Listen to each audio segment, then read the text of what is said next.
ഈ രാവിലെ ഒരു ചെറിയൊരു ചിന്ത. സങ്കീർത്തനം 5:7 വാക്യം.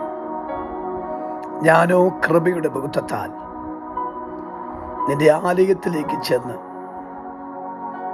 നിങ്ങളുടെ ഭക്തിയോടെ ആരാധിക്കും.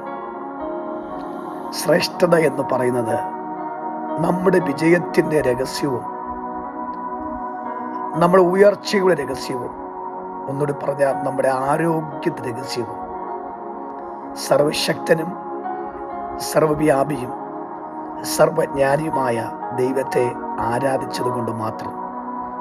അങ്ങനെ അനുഭവിച്ചവരാണ് ഇതുവരെയും ജയത്തോടെ സഞ്ചരിപ്പാൻ കൃപ ചെയ്തത്.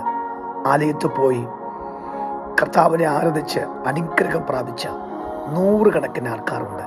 ഇനിയും നമ്മുടെ ആയുസ്സിൽ ആ ദൈവത്തെ ആരാധിപ്പാൻ കർത്താവ് നൽകട്ടെ. God bless you.